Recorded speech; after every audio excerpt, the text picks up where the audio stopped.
Drama serial बेरूब के आने वाले एपिसोड में दोस्तों किन्जा ने अब एक और चाल चल दी है। आने वाले एपिसोड में आप देखेंगे कि किन्जा जाकर तैमूर को कहेगी। जब तैमूर उसे ये कहेगा कि ज़ारा ने आपसे क्या कहा, क्या वो अपनी गलती पर शर्मिंदा है, तो किन्जा ढोंग करते हुए कहेगी कि शर्मिंदा उसे तो अभी तक यही लगता है कि उसने जो कुछ भी किया है ठीक किया है।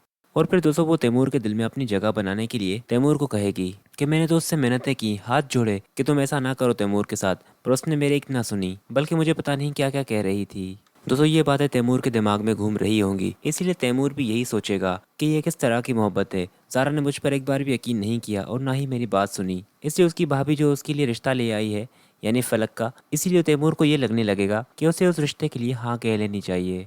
और फिर दोस्तों अगले सीन में आप यही देखेंगे कि फलक और तैमूर का निकाह हो रहा होगा।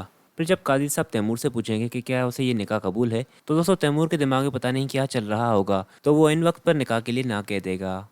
जिस पर दोस्तों किन्जा तैमूर को वहाँ से लेकर जाएगी और तैमूर को कहेगी कि तुम्हें क्या हुआ तैमूर, तुमने इस शादी के लिए मुझे कहा था कि तुम राज़ी हो, फिर तुम्हें अचानक क्या हो गया। जिस पर तैमूर कहेगा कि मैं अपने साथ साथ उसकी ज़िंदगी यानी कि दोस्तों फलक की ख़राब नहीं करना चाहता। मैं जानता हूँ कि ज़ारा ने मुझ पर यकीन नहीं किया, पर मैंने मोहब्बत उसी से ही की थी और अभी तक वो मेरे दिल में है। मैं अभी तक उसे नहीं भूला और मेरे दिल में ज़ारा के होते हुए मैं किसी और से शादी कैसे कर सकता हूँ। खैर दोस्तों किन्जा जैसे जैसे करके तैमूर को तो अपनी बातों में मनवा ही लेगी कि वो इस शादी के लिए हाँ कर दे, पर दूसरी तरफ ज़ारा की हालत बहुत ही ख़राब होगी। ज़ारा जिसने दोस्तों किन्जा की बातों में आकर तैमूर पर इतना बड़ा इल्ज़ाम लगा दिया और तैमूर को अपनी सफाई पेश करने के लिए एक मौका भी नहीं दिया, वो अपने ही गिल्ट में होगी और अभी तैमूर के बारे में ही सोच रही होगी।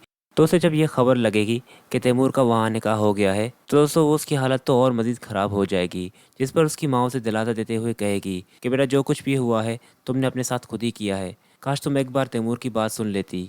दोस्तों यहाँ फलक की बात अगर करें तो दोस्तों फलक भी इस शादी के लिए तैयार नहीं होती, उसको तो ज़बरदस्ती शादी के लिए तैयार किया जाता है, जो कि दोस्तों एक नंबर की लालची औरत है। वो किन्जा से 10 लाख रुपए ले लेती है और 10 लाख के चक्कर में वो फलक को इस शादी के लिए ज़बरदस्ती राज़ी कर ही लेती है।